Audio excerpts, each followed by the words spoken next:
Well, hello everyone. Wonderful to welcome you all, both in person here and to our very large online audience. We have a lot of colleagues watching online from different parts of the world. It's a real pleasure to welcome you back to ODI, Achim. You're a long-standing friend of ODI, and it's a really important moment to have you back here, actually, to reflect on some issues that both the UK community and the wider kind of global development community will explore this term, sort of reflecting upon. Achim really needs no introduction, but I will still sort of highlight some of why it's important to have Achim here. Achim Steiner is the administrator of the UN Development Program, but he has a really illustrious career. He's not just a UN leader, he's a thought leader, he's an academic, he's someone that has worked across different leading organizations. Before being appointed administrator at UNDP, he was the director of the Oxford Martin School, a professor at Balliol College at Oxford University. Obviously, you were leading the UN Environment Program and the UN office in Nairobi, and I think also IUCN, the International Union for the Conservation of Nature. So see this incredible career that spans so many different organizations and really across the climate development, I would say even sort of humanitarian fields. So a lot to offer to our reflections today. I saw Achim in New York in May, and we started having a really interesting conversation on the challenges of the development challenges of today, where the world is, the geopolitical fractures, how we're going to address this global challenge in this multipolar world. And I thought, actually, it would be great if more people could benefit from your wisdom and we could discuss this more publicly, which is why I invited Achim to come and join me in conversation today. So that's what we'll do. We'll talk for about half an hour, and then I'll open it up to the audience here and the audience online. You can put your questions to Achim in the chat that you see online, and I will be taking questions both online and in the room. But without further ado, Achim, fantastic to have you here. Thank you. You were here last time in 2018. You were just about to start your tenure at UNDP, or maybe you had just started, and you set out your vision, for UNDP, what the key development challenges, that you saw for the organization and just more widely across the UN system and beyond. What are your reflections 6 years on? What are the critical, global challenges and trends that you think we all need to reckon with today? Tough question to start with, Sara. But first of all, thank you very much, and wonderful to be here with you at ODI, a place that I have walked in and out of for really decades by now, and wonderful to see it also being as vibrant as ever, and in a sense, at this moment in the UK also being a voice that I think helps us to look at development in the larger context of what is happening in the world, and hopefully also to see a form of re-engagement of the UK that perhaps many of us have missed in the last few years. Where do we start when you look at challenges, and from where perhaps 6-7 years ago, and you wake up today and you see a world that perhaps first of all has found itself in a state of disarray, I would call it, and disruption that I think none of us would have anticipated perhaps 5-6 years ago. It's not the first time that we have geopolitical tensions. It's not the first time that we have an economic or financial crisis. But I think the degree and the level of profoundness with which the world at the moment is struggling to actually, first of all, avoid drifting apart in a political sense and the ability to act together. And secondly, also to tackle a phenomenon that we had not seen for quite a while, namely one of divergence again, also in economic terms. We've spent the last 20 to 30 years largely seeing a world that was converging in development terms, in economic opportunities, and very significant breakthroughs also happening in quite a number of development paradigms and criteria. But look at 2024, we are facing not only the geopolitical tensions, we are facing wars and conflicts as we have not seen probably for the last 60, 70 years. More than 120 million people forced to flee their homes. I could rattle off all the statistics, but perhaps most profound, I think, is the fact that we have probably lost that extraordinary moment and window of opportunity that the end of the Cold War provided the world. We are now in a post-peace dividend era in which the world is trying to grapple with the fact that does it look for constructive cooperation as a paradigm, or are we entering truly into a period where competition and conflict become the driving forces? And I think for any of us who look at development, not just something that really is focused on developing countries any longer, I think I still hold on very much to this notion of 2015 when the 2030 agenda finally brought to the development narrative and discourse and understanding that it is all of us in one boat, and either we can tackle these challenges together or we are actually not going to succeed. And look where we are right now. We are in a series of setbacks. We are seeing a level of disengagement happening in global terms that is very worrying. And multilateralism, one of the fundamental platforms on which our ability to work together, is itself under stress and in distress.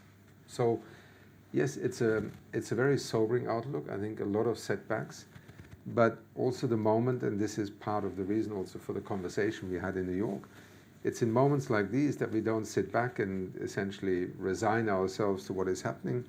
We have to go back to the drawing board and ask ourselves, what has happened, why is it happening, and how do we regain a different momentum?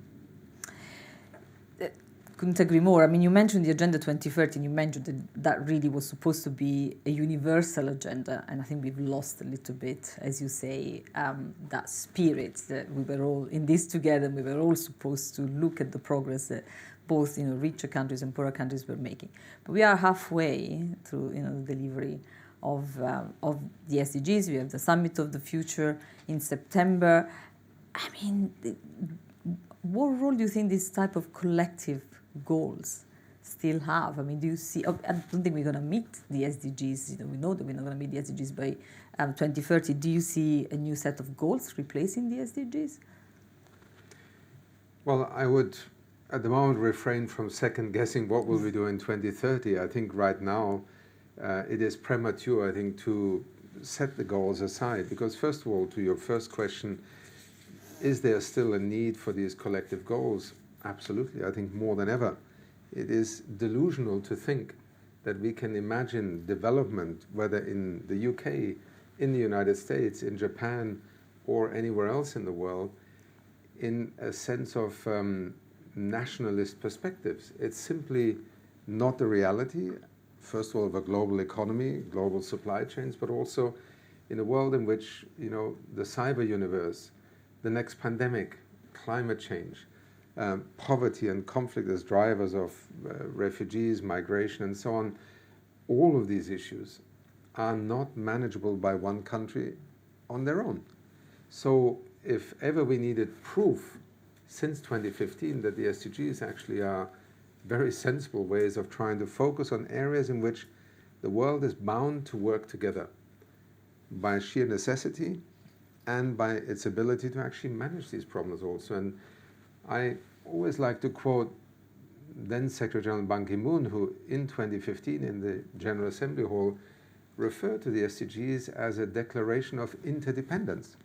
And I think it is, to me, still the most poignant way of describing what the world managed to articulate, remarkably, with 193 countries, arriving at a set of goals that essentially were a translation of the great risks of our time, and turning them into goals that would allow us to cooperate despite our differences. And even with the setbacks, I know there are many who look today at the targets and indicators and engage in an extraordinary exercise of measurements and empirical studies and so on. Yes, we have not succeeded where we wanted to be, but we've also had a pandemic and all the things that have happened since. So when we planned in 2015, we planned with assumptions that simply didn't hold. Does that make the goals less relevant, less important, or less useful? I would say no. But it's also not a matter of simply sitting on the pulpit and saying, well, we have the SDGs, so the SDGs are it. The question is, how do we move forward with them as part of the toolkit that we have. Yeah, and you clearly, you just published a really interesting human development report that really talks about the need to reimagine international cooperation because of the polarized world, that we are talking about, and we're seeing the differences that major powers are, the economic pathways that they see for the world. The report talks about how traditional modes of international cooperation are outmoded and really need to be rethought, and the stress that we see on the system and at many levels. How does the UN adapt to this new reality? I think with difficulties, in part because we are constantly drawn back into also a polarization in the international community. I think what makes the Human Development Report the idea also that you can trace back to Mahbub ul-Haq and Amartya Sen, the great intellectual godfathers, if you want, of the Human Development Report, and also a view of thinking about the future of human beings on planet Earth through the lens of human security. I think this year's report, Breaking the Gridlock, really does look much more deeply at what it is that's happening to us as societies, because frankly the problems of international cooperation, of tensions, are very often actually found in the domestic political context. We often underestimate how much a domestic political discourse, tension and schism begins to drive also a narrative where the neighbor becomes the problem. Another country becomes the enemy. It is the outside world that threatens us, when really the tensions are around sometimes issues of equity, inequality, injustice, unresolved issues, eroding trust in our governance institutions and government. And we know how this works. Polarization, radicalization essentially needs an enemy. The enemy is always easier to find outside and then leverage it inside domestic politics. So for us to think about the future of development at the moment is not an issue of development aid anymore. I often say this with great conviction. An organization like UNDP, founded in 1965 in an era of the classic development aid technical cooperation paradigm, is no longer an institution of that era. I have very much tried during my tenure in UNDP to make it visibly and understandably an institution of the future, because development is today the platform on which we are able to de-risk the future.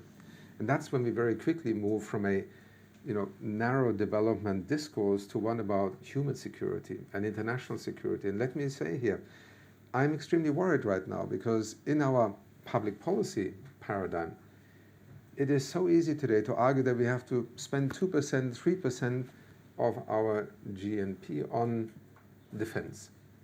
And almost no one questions this. And yet, as OECD nations, we are still in a world where we essentially are able to just about mobilize 0.37% of GNI. And with that, we think we can solve everything from world poverty to climate change to the next pandemic to digitalization, anti-terrorism, refugees. I mean, it's just a very strange view of the world. But my main point is we need to de-risk the future. That is essentially premised on the ability of countries to work together. Just take the cybersphere. Today, the weakest link in the chain, so to speak, a country without a cyber regulatory framework, without cybersecurity institutions, without the means to protect their national cyberspace, is integral to a global cybersphere. That country becomes the Achilles heel to a global cyber ecosystem. So even in something as technologically based, our interest to work with countries and help them quickly upgrade their institutions, their regulatory frameworks, their capacity, is integral to being able to create greater cybersecurity. And so human security, I think, becomes a very interesting lens through which to look at the future of development cooperation. It's about investing in one another, in one's own interest, but also in the interest of the other, because that is a way in which we can achieve greater security. And so I think the development community needs to embrace far more actively this notion of how do we create security in our world of the 21st century. Yes, there will still be countries that will try to invade others. There will be wars. But frankly, the greatest security risks of the 21st century are not anymore territorial disputes and armies fighting with each other on the ground. It's going to be the risks that emanate from climate change that is not addressed, the next pandemic for which we are not prepared, or indeed a digital world in which inequality becomes so extreme because a significant number of people in the world are totally left behind while others are taking off into another universe almost. Inequality in a digital era is perhaps one of the greatest threats we have to social cohesion. It's really interesting that you bring the human security focus. We recently had, I think it was 2-3 weeks ago, Elizabeth Spehar, the Assistant Secretary General for Peace Building here, for one of the conversations that's going to feed into the Peace Building Architecture Review that starts in September, October. And human security was something that came up in that conversation as well as a way to reframe some of the focus, the discussions around peace building, and perhaps it's something to consider also when we talk about development. Because that was going to be my next question. I mean, there's so much challenge at the moment to the legitimacy of the so-called development sector or the global development endeavour. The sector so-called is seen as too paternalistic, anachronistic, colonial, denying agency, all the challenges and the pushbacks that we are familiar with. Do you see the development sector so-called as still relevant? Do we need to reframe it? Is it going to be here in 20 years? I think it will be here in 20 years, but I think it will have evolved. I think we have been slow in evolving the institutions, partly because we have such calcified mechanisms for financing international cooperation. And just look at for example, bifurcation between development and humanitarian support. I have strongly argued with my colleagues for many years now that in a crisis situation, the international community should not only default into a humanitarian mode. First of all, it's an inadequate way of protecting people because you cannot feed an entire nation, see Afghanistan or indeed the Sahel region, from outside with airlifts and shipping of grains. Also, at a moment of greatest vulnerability for people, the international community, by withdrawing, not only in a sense exposes people even more to sometimes very brutal regimes or very extreme circumstances, we also miss the opportunity to actually protect livelihoods. And I deeply believe that our engagement, even in the most complex crisis situations, can have significant impacts in helping people to survive where they are at home, where they are, in a sense, able to produce enough to get through a period of extreme political, economic, or security tensions, but they don't become displaced, they don't become refugees, they don't lose the dignity of being able to look after themselves and having to stand in a queue in a provincial town to receive a handout. So that's one aspect of it. And I think we need to start looking at particularly the financing of humanitarian and development interventions in these crisis contexts. Another example is development and climate financing. And for different reasons, all of them legitimate, we've built up two parallel universes. But in fact, development investments today in the energy, in the transport, in the agriculture sector that are not also climate investments do not make sense in the 21st century. And we have established all these funding mechanisms. They are, a universe in themselves to be able to access these funds. And then they are, as I've said, UNDP is one of the largest implementing partners to developing countries of these global funds. We have hundreds of these projects, but they are, in essence, a washing line on which each one hangs like a sock, an individual project. One of the great breakthroughs we've tried to do a few years ago was to try and combine the capacities and the networks through our climate promise and say, all countries have to come up with new NDCs. Why don't we combine this into a network so that countries can leverage from each other, learn from each other, and we can help countries to arrive also at Belém, COP30 now, with national strategies that are, first of all, expressions of sovereign will. Because climate politics and policy today has to accept that no country will be told or dictated to what it will do in terms of mitigation, adaptation. But we also find ourselves in an era where there's virtually no country left on planet Earth that would not take proactive steps in addressing climate change, but from a national vantage point, a national development perspective. And so, in very practical terms in UNDP, We say an SDG 7 project on access to clean and affordable electricity is also an SDG 13 project on climate change, as it is an SDG 1 project on poverty eradication. And so you start also having to overcome that calcified financing structure that we have built. On top of that, as institutions, yes, we also have to evolve. The aid mentality, the view that the outsider brings the answer, is long gone. But still, we still have within our institutions people, processes that, in a sense, are products of that era. In UNDP, we try to counter that, for instance, by setting up these 90, what we called accelerator labs, essentially grafting onto our country teams a group of people who were very unconventional professionals that were literally employed to look into a country, where is innovation happening? Public, private sector, communities. What is the actual frontier of thinking about development that is emanating from within the country? And it has changed the way we think in UNDP, and we have begun to discover development innovation not as something that you bring, but that you co-curate, that you learn from, and then you sometimes can perhaps help it, because glass ceilings, regulatory constraints, government policies that overlook opportunities. And we are experimenting with entirely new platforms now, like Timbuktu, a new platform in Africa, where we are trying to essentially help to foster an ecosystem that is supportive of the next generation of startups, and literally in dozens of countries across Africa, help to build that ecosystem. That's where the jobs of tomorrow will come from, and they are created, driven, and led by people from within those countries and communities. So I think there are many different ways in which our development institutional landscape has to evolve, from the funding end right through to how an entity such as UNDP, that is essentially an offer to a country, how can we help you with your development process, retools itself also in this era.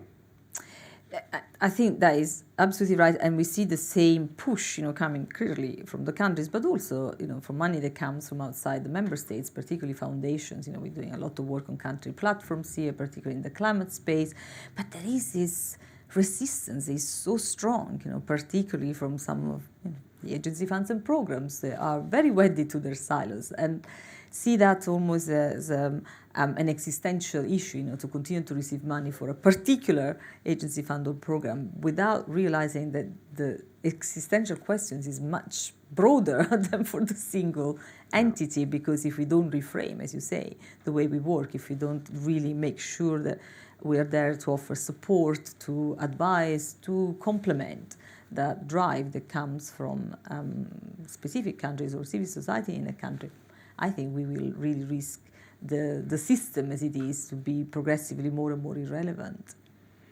Well, I think so, and also we live in a very different world. We began the discussion what has changed in the last few years. I think the emergence of countries such as China and India as being giants in the renewable energy transition. Often we conduct these debates today about financing for climate change, and the categories in which we are conducting these negotiations are somewhere from the 70s to the 80s. I mean, let's be frank, neither India nor China are looking to the West to finance the energy sector transition in their economies. In fact, they have shown consequential leadership in mobilizing billions of dollars in actually making that transition happen. What we are talking about in climate finance terms today, however, is the willingness of countries that are wealthier to invest in particularly those that are not able to do this, whether it is LDCs, small island developing states, whether it's renewable energy, or whether it's electric mobility. We could, in the next 10 years, literally enable 600 million people on the African continent to gain access to electricity, because they don't even have it to this day. And we could do it absolutely with renewables. And to those who say that this won't work, it's too expensive, it's simply factually incorrect. And we have spent 20 years in this myth that somehow renewables are the privilege of the rich, that it is not for poor countries. It's actually the opposite. And let's also recognize that there are countries who have embraced this and have demonstrated this. I mean, why would a country like Kenya today produce almost 90% of its electricity with renewables, having tripled its generating capacity? And I could name many others. I mean, I went to Uruguay, 92%.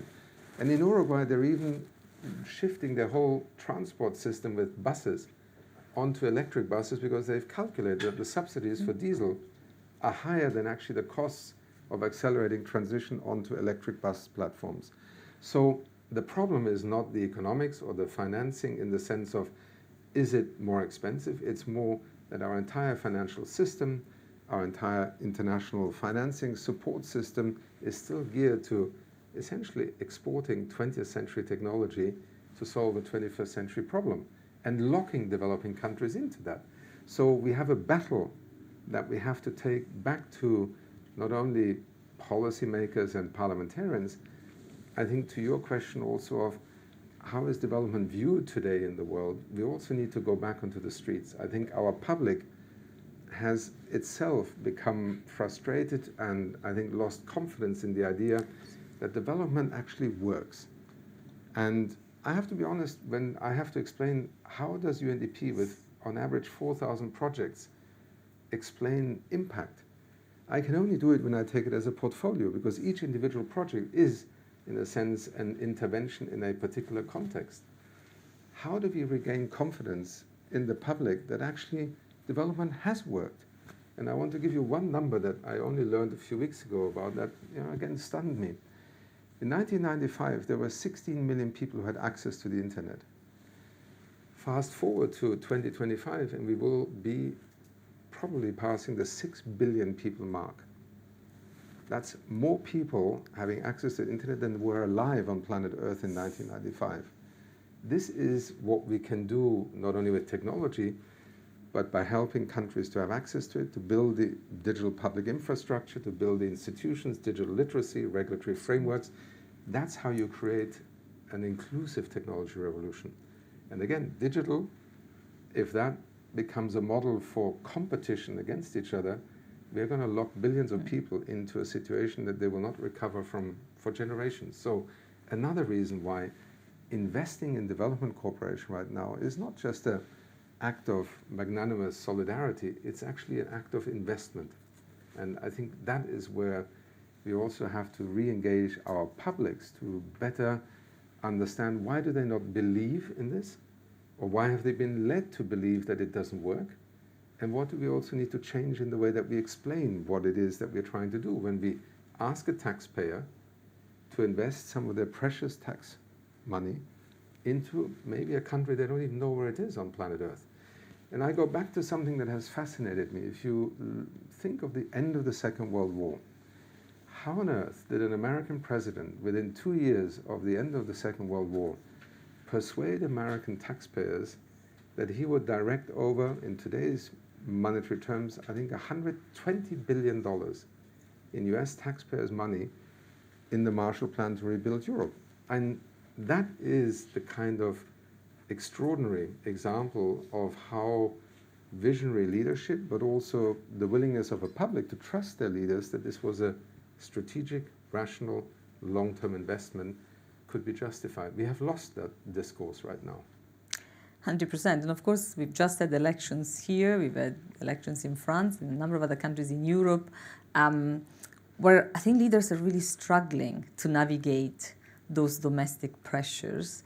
And the fact that the public has really given up on this wider global agenda, they see the daily pressures as being much more important. So it becomes difficult also for countries like the UK to champion that sort of more global agenda. What advice would you give to the UK government, to potentially the new French government very soon?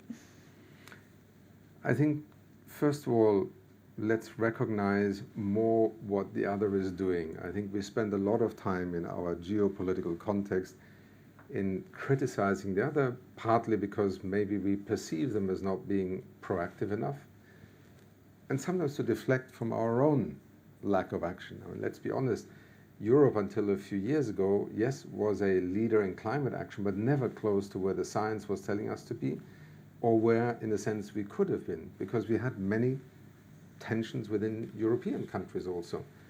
But the European Parliament has now passed legislation that will lead to a 90% emission reduction in Europe by 2040. This is revolutionary. So we are in a very different place. But equally, we don't have to repeat what we have done in the last 20 years so often, we will not do anything more because China and India are not doing enough. I mean, I'm just picking this as one illustration. The fact of the matter is that excuse is simply not credible any longer, because if there is one country that has invested in energy transition ahead of all others on a level that none can match so far, it's actually China. And India is now following very closely. So it actually creates an interesting opportunity. Instead of having to, in a sense, lock down international negotiations by saying the other is not doing enough, therefore we are not going to do more, we could say, actually, it's remarkable what the other is doing, why don't we do more? Because we are actually, in a sense, pursuing the same objective. Now some would say, oh, this is naive, and that's not how the world works. Well, I would say, well, prove to me that's not how the world is working, because it actually is factually working that way, but politics is getting in the way. And a recent survey we did as part of the People's Climate Vote, and it was also mentioned in our Human Development Report, when you ask people, would you be willing to do more on climate change, including with your own resources, 70% answer, over 70%, with yes. If you then ask these people, what do you think the others are willing to do, it drops down to 40%. You see, here is the perception gap that has held us back on climate action for decades. And I think if you ask me today, what could a David Lammy, what could Annelies Dodds do in terms of a domestic public debate, let's start looking at what others are actually doing and draw some inspiration from that. Because there are extraordinary things happening all over the world every day. Social safety nets that have been created, brilliant innovations in terms of a digital economy and a startup economy in Africa, for example, where few would have believed that the frontier of technological use in the digital era would actually go further and find new frontiers than in many of the more industrialized countries. This is no longer a Silicon Valley world where everything starts in one place and then takes 20 years to, trickle down. Yeah. We, I think in the digital era, are seeing extraordinary opportunities for creating new economies, new jobs, and they're happening in places that traditionally would not have had a chance. Investing in those opportunities goes back to also addressing this issue that is often very uncomfortable. I don't have a problem in talking about migration, frankly, because I consider migration mostly an act of desperation. So if you want to tackle migration, start understanding what makes people so desperate that they're willing to give up everything in order to escape from a perceived reality of hopelessness. And I think that is where development today is an extraordinarily effective tool, because we can co-invest in literally dozens of countries and communities to create a different economic pathway, one that is more defined by opportunity, possibility, and hope, not immediate success and breakthroughs, but there is some perspective that leads to the future. For so many people today who in the end give up living in the places they do, it's because they've lost hope. And in that sense, I once stuck a slogan with my colleagues. In fact, Anjali is sitting here, I didn't know she was going to be here today, on the front doors of UNDP. Development is about hope. And I genuinely believe that that is an investment we can afford to make every day without detracting from our own needs and problems. In fact, we're beginning to tackle one of the most divisive issues in our societies, for example, in Europe, which has emerged around migration. It is the most weaponized, most brutalized, and most painful debate that I think, whether you come from one side or another to this debate, we have all underestimated in the corrosiveness that it has brought to our societies. So if you really are so concerned about migration, how on earth can you then not be concerned about the people who actually are maybe in another place, would love to stay in that place, and we could contribute to them having a perspective that that is actually where they belong and where they wish to be. We couldn't be more aligned. I published a blog with my colleague Mark Miller just last week to sort of welcome the new government and suggest exactly the same, to connect the domestic and international agenda much more deeply on the economic transformation, the green revolution side, on migration, on actually upholding the normative framework, both domestically and internationally. So yeah, very much in line. I'm getting a lot of questions already, so let's move to giving everyone a chance to ask you questions. I'll start with the room because people have made an effort to come here, and then I'll come to the online audience. There's a roving mic. Please say who you are. I'll start with Claire. Thank you, Sara. Hi, Achim. Thank you for that really, really interesting set of reflections. My name's Claire Melamed. I'm the CEO of the Global Partnership for Sustainable Development Data. I was interested in your reflections on digital and technology, and it seems to me in the development sector and the foreign policy sector more widely, we're always veering wildly between optimism and pessimism, and the way that you've characterised the sort of debate on digital and technology is no different. That's the source of a lot of the innovations in service delivery, in economic growth, but also one of the places, I think, where we're all most afraid of geopolitical risks and competition and sort of what may happen on the geopolitical side. And those two things are kind of coexisting and are somewhat happening in isolation from each other. There's an opportunity, of course, within the UN in the Summit for the Future in September to bring these things together. And I wonder what's your sort of highest ambition outcome in the sense of how we can bring those things together, get the benefits while controlling the risks, while we're still in relatively early days and the path is not yet set on these technologies.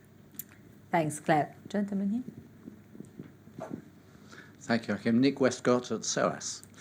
I want to take up the point you made about attitudes in what traditionally seen as the recipient countries towards development. And certainly here in the EU, elsewhere, we face a challenge about how it is perceived, and development increasingly being branded a neo-colonialist enterprise, part of an unequal global structure. How do you cope with that UNDP, particularly as it is leading to governments, as you see across the Sahel, who are antithetical to traditional development and adopting policies that are positively counterproductive? And how do we both tackle the narrative and tackle the situation in those countries? Thank you. Thanks. And gentleman here, welcome.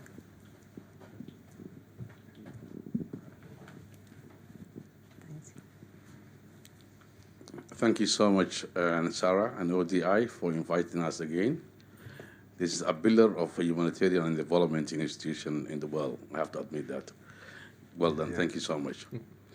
Your Excellency, I met you here in 2018, then in charitable and non-profit industry, now a diplomat from Somalia, based in the Somali Embassy in London. I'm Deputy Councillor. Nice to meet you again. Very good to see you. If your words and what you said today is applied to the world, the planet Earth could have been a very nice place. I have to say that.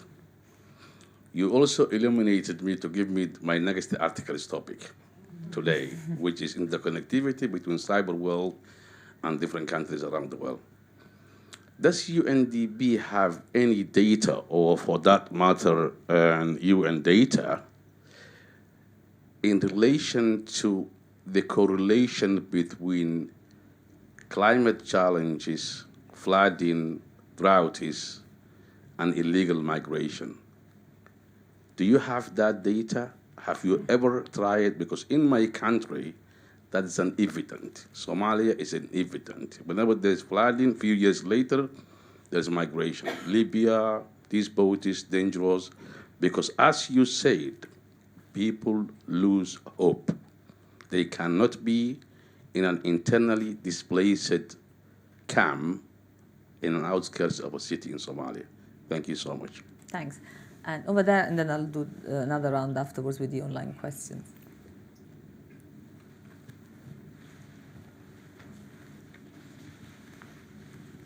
Thank you. Graham Gordon from Christian Aid. I'd just be interested in your reflections on possible progress to be made on debt reform, on tax reform, on some of the global financial issues, because often the debate is slightly polarized between not enough public finance for climate development, etc. Let's bring in the private sector, which often doesn't reach the kind of conflict, fragile affected states or some of the poorer countries. And so keen to know, with the Financing for Development Summit next year, with finance high on the agenda for the COPs, what is your hope for progress and what is UNDP's kind of push to try and get more finance staying in the countries and not depending on kind of an ever-increasing amount of funds who obviously have their controls and conditions, or often have their controls and conditions that reduce fiscal space?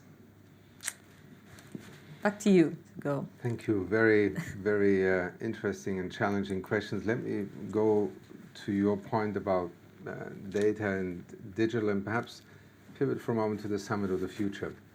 In a few months' time, the world will meet in New York. And obviously, there are many skeptics. I mean, is this a moment to talk about the future? Well, the first thing I would say is, if not now, when? Because the future is bleak, and we actually do need to talk about whether we can still discover and re-energize some of those shared interests that will allow us to move out of what is otherwise an inevitable era of confrontation that is actually getting worse by the day. I think we should actually be extremely worried about the tensions that are now beginning to manifest themselves, not only, but to cement themselves in terms of elected leaders, but also of a militarized world that we have not seen in that scale for decades. So how do we, for instance, then find common ground on something like digital? To me, very interesting is that if you had asked anyone 10 years ago, would the world of digitalization ever turn to the United Nations as a place on which to, either broker or curate or negotiate some shared platforms, everyone would have said, no way, not in my lifetime. What we have seen is not only China and the US introducing 2 General Assembly resolutions that have been adopted on artificial intelligence in the last few months, but we have also seen a digital global compact becoming one of the 3 outcomes that are currently being negotiated for the Summit of the Future. Why is that happening? Because countries have sensed that if they don't act quickly enough, the in a sense, manipulation of that frontier of technology into another weapon rather than a platform for cooperation, be it in economic terms, be it in terms of scientific and research terms, technology terms, is under severe threat. And so I believe that that in itself we should register as a very positive signal, because it's not one that is self-evident, or I think even a few years ago we would have thought realistic. Another aspect is something that I became more aware of just a few months ago when the cybersecurity chiefs of the world were meeting at the United Nations in New York. And many of them reached out also to UNDP, because we have invested heavily in the last few years to become not only a digitally literate organization, but one that begins to understand the fundamental relevance of digitalization to any aspect of development, whether in a LDC or in an upper middle income country for that matter. And what was fascinating to see is this, what I alluded to in my talk earlier on, the realization that cybersecurity is not a matter of hardware, software, and laws and enforcement alone.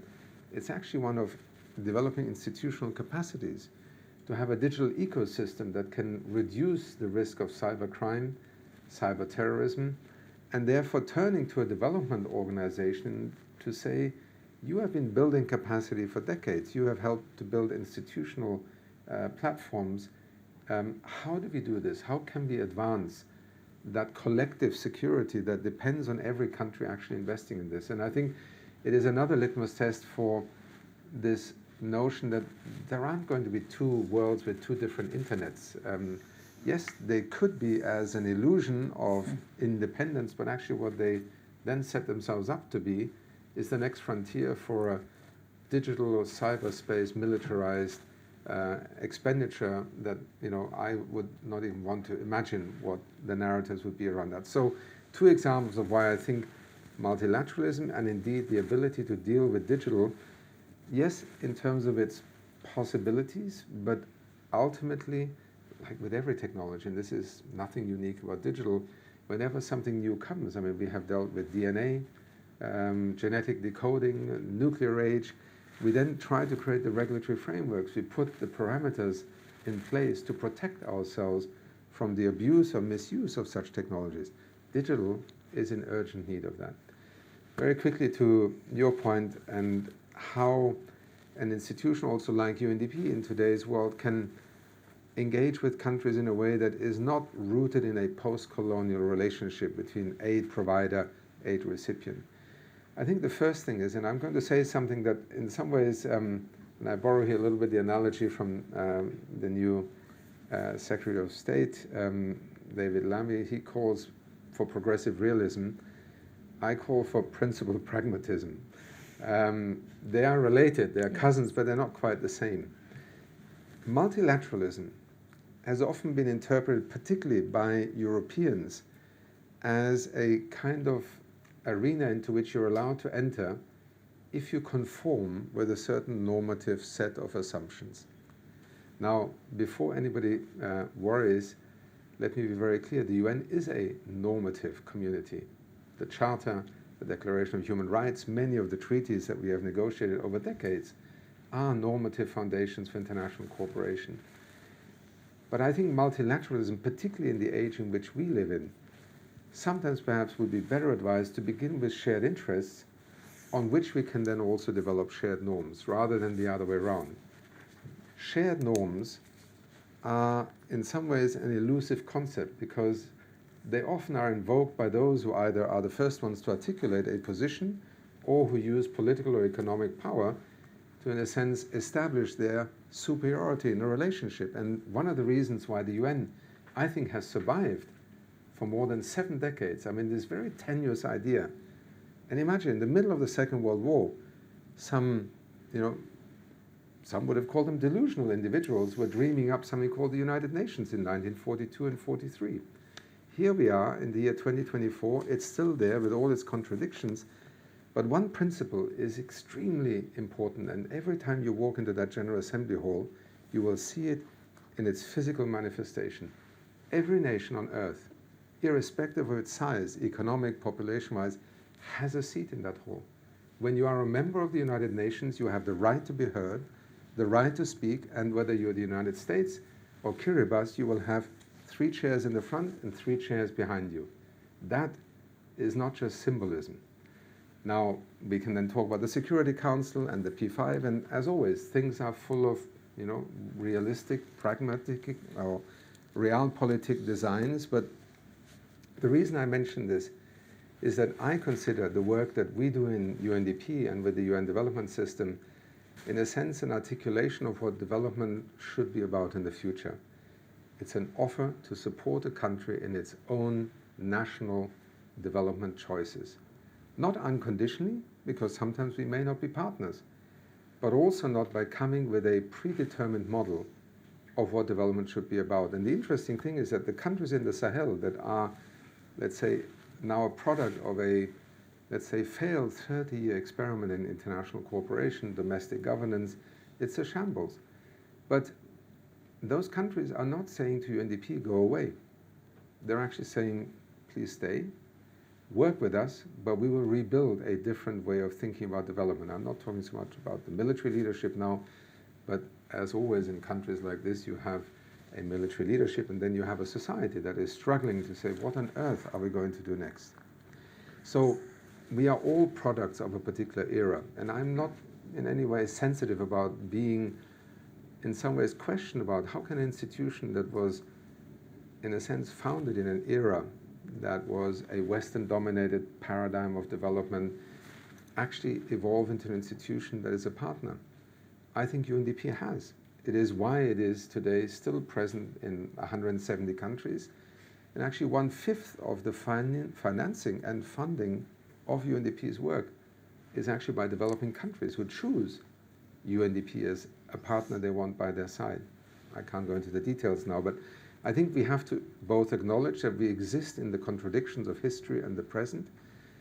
My preoccupation has been, how do you take this extraordinary capital of a development organization that is trusted in so many countries across so many different frontiers and make it into an asset for the future? Because the future will depend on development cooperation. And ironically, we spend all our time observing the Security Council in all its dysfunctionality, which is a reflection of how the world is right now, while neglecting this extraordinary development system that 365 days a year, 24/7, is actually connecting the world across the globe, whether through humanitarian support, development. And I think perhaps we need to recalibrate, and I hope the Summit of the Future may actually put more of a spotlight on multilateralism as that tissue that actually connects us and enables us to cooperate. To your point in Somalia, I think I can't point to a single database, but already when I was head of the United Nations Environment Program, I remember the first reports connecting the case of Sudan, the phenomena of changing rainfall patterns, of climate change in the larger context, and the movement of people. I think by now we have many, many centers around the world that have, at least between these two phenomena, created the kind of data and analysis. We certainly use it a lot in our work. I think the question then becomes more, how do we as an international community not only fixate on carbon emissions, but actually also look at adaptation? Again, during my tenure in UNEP, we produced the first the cost of adaptation for Africa report. And it was a brutal figure that emerged of $300 billion, I think, I cannot remember the exact number right now, that African nations would have to invest essentially in adaptation measures, which in many ways means diverting money from investing in the future of infrastructure and just securing what you have right now. The opportunity cost of climate change is measured through the adaptation costs. And I think there we are all falling short. And this is why, again, when we talk about climate finance, it really is a justice issue. It is a polluter pays issue, and it is an intractable issue because obviously the magnitude of this is so complicated. UNDP has for a number of years now had a 50-50 portfolio on mitigation and adaptation in its climate work. Very deliberate, because we believe that it is fundamental to enabling countries to have both a forward-looking strategy on being net zero economies, but at the same time having access to funding to deal with climate change that is already happening today. And I think Somalia is in many respects an example where there are just a couple of GF projects right now. With these homeopathic sort of interventions, if I may put it that way, you're not going to change the reality of Somalis. So there are going to be more internally displaced people. And in fact, for me, one of the great failures of our international system of dealing with displacement refugees is always the Dadaab refugee camp, where today there are girls who have been born there to mothers who themselves have been born in that refugee camp. This is insane. This is Kafkaesque. And I think it is also another challenge to us to rethink the way we deal with displacement, internal displacement, or indeed refugees who flee across national boundaries. Our system in dealing with it is increasingly one of trying to create these new categories like protracted conflicts. And I mean, Sara, you can talk about this much more than I can. I think development has to be a frontal challenge to accepting this kind of situation. It's simply not justifiable, and it is inhuman. And I think climate change will amplify this for years, for decades to come. People laughed when 10 years ago we talked about climate refugees. It was, the ultimate kind of panic call. Well, you can count them in their millions already in 2024. So again, to your point, I think we have to pivot forward into a completely different scale of intervention. And part of that links also to the question of debt that you alluded to. I am, in fact, on Saturday traveling to Brazil because in the United Nations I have the honor of representing the UN in the finance ministers and central bank governors track.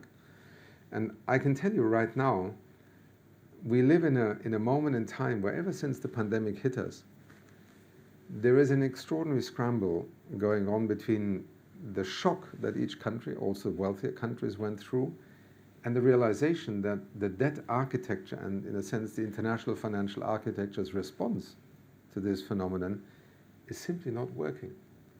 Now, some will be more explicit about admitting it, some will be less explicit. We can talk about special drawing rights, comprehensive frameworks, and all these other things, but the fact of the matter is there are dozens of countries who today are avoiding essentially bankruptcy and defaulting simply by repurposing their education health budgets to servicing their debt. There are countries in Africa today that not only have had a massive reduction in foreign direct investment, but that are actually paying more to the international financial institutions and repaying loans than they're actually able to borrow. Again, this is an untenable situation, and it is actually one that is compounding many of the problems that we then later on see when essentially politics moves out of parliaments onto the streets.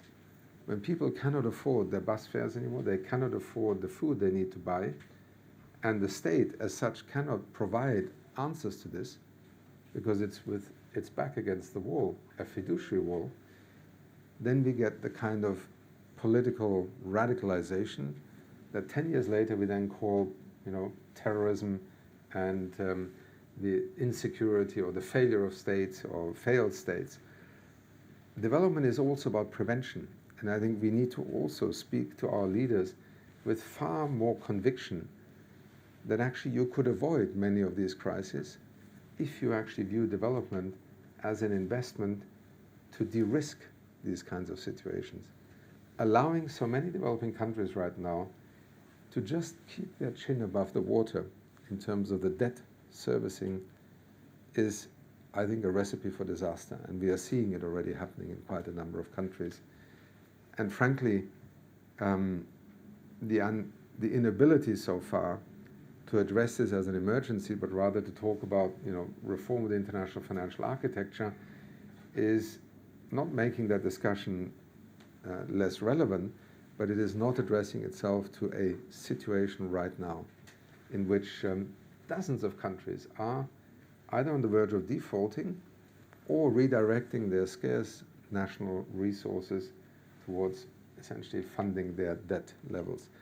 And to then come back to these very same countries and say, we must do more on climate change, on pandemic resilience, and why don't you go and borrow some more money from our international financial institutions, is obviously not going to work for many of them.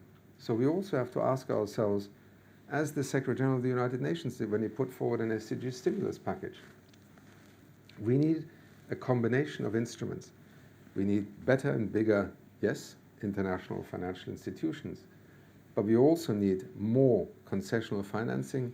We need to address debt and debt forgiveness, debt restructuring, and we have to work on injecting more liquidity in the short term into our financial system, and we have to find ways in which we can leverage private sector investment. It is not the antithesis to public and grant financing, concessional financing, to advocate for private sector investment.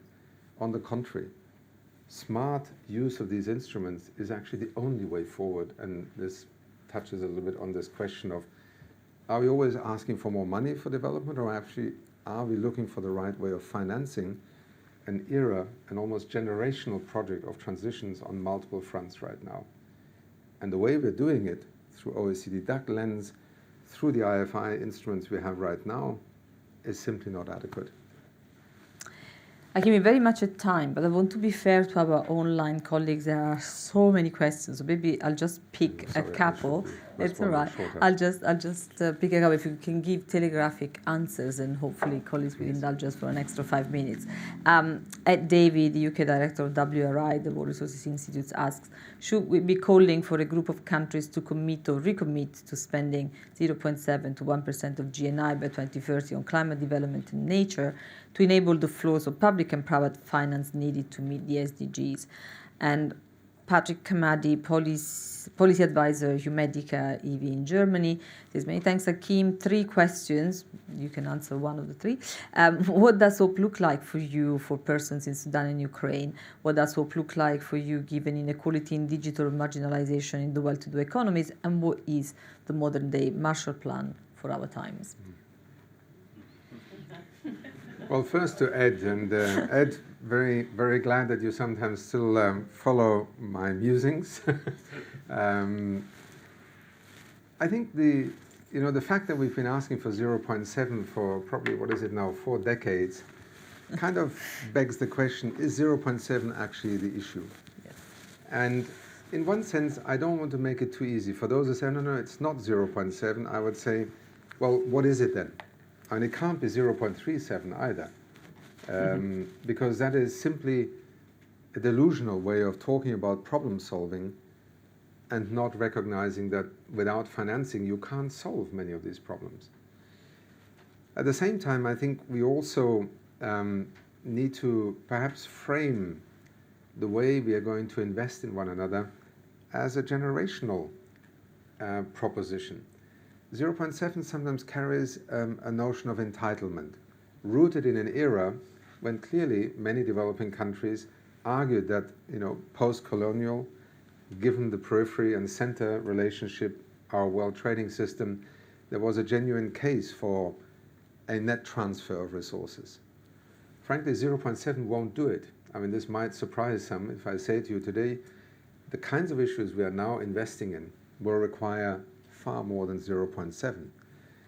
But the question is, can we perhaps frame this more in terms of a generational proposition, almost like an investment project?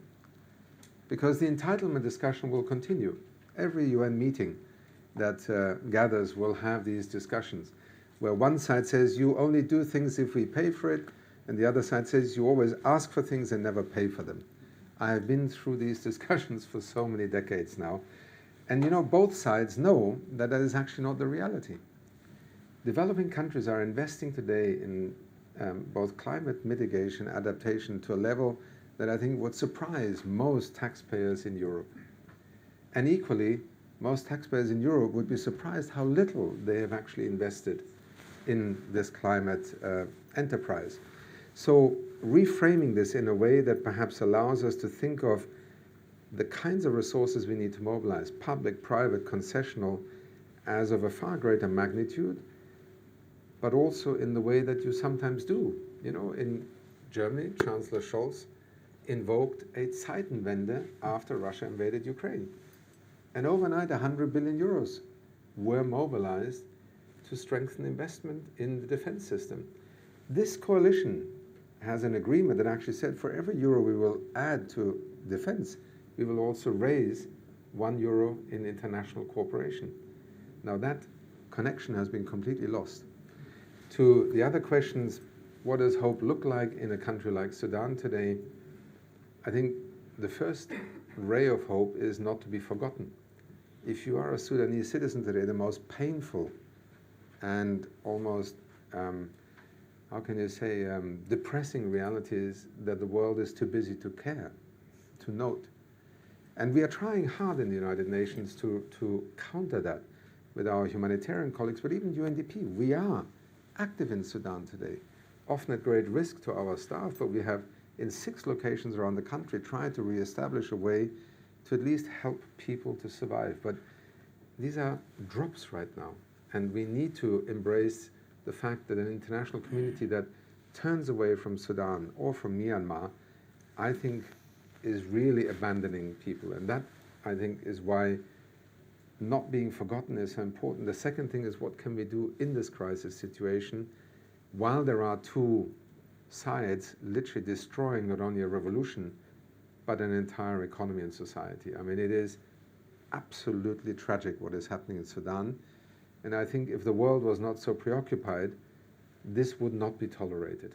So let's put a spotlight back on what is happening. In Geneva right now, we are having these talks.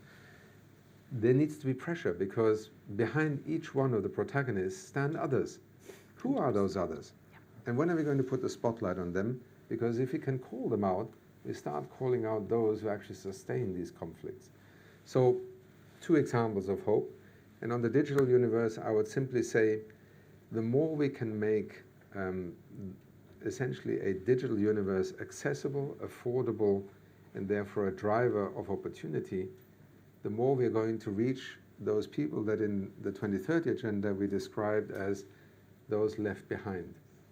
For me and for UNDP, leaving no one behind remains a sort of paradigmatic objective, but it's not always only the poorest person or the person living in the most remote village.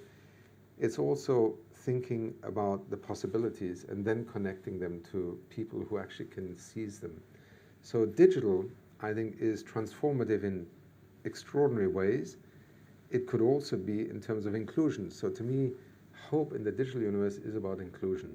If you can secure that, I think we will have another era ahead of us that is perhaps as revolutionary as the steam engine or electricity or the other things that we can think of in human history that were transformative. So we have to grasp it, and we have to not allow it to be used either between countries as an object of division, but also not to allow corporatization to appropriate what is vital public knowledge and then essentially create exclusion. So this is another frontier that I think from a regulatory point of view will become extremely important.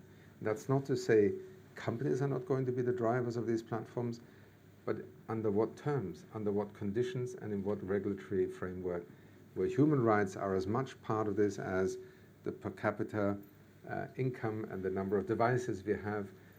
Building that digital public infrastructure is part of ensuring that it doesn't become the privilege of the few. Thank you. Achim, thank you so much. We should have had a much longer event, enough. really, to really benefit from your wisdom. First of all, thank you so much for fitting us in a very busy schedule, but I think it was really important, to share your reflections on this really particular moment that we have now, where the tensions are so high and the international cooperation system is so challenged and fractured, and sort of rethinking of this shared interest, as you say, both domestically, I'd say, and globally, put them at the heart of how we rethink international cooperation, putting it at the heart of whatever is going to come out of the summit of the future, so that we really have a system where we rethink the norms, and we think norms there for everyone, and not just for the few. Thank you to everyone for coming here this morning, to the online audience, and apologies I didn't get to all of your questions. For those of you who are here, you can still have a bit of kind of informal conversation with Achim. I think you're still with us for about half an hour or so over coffee or tea. But before that, please do join me to thank very much Achim Steiner for being with us today.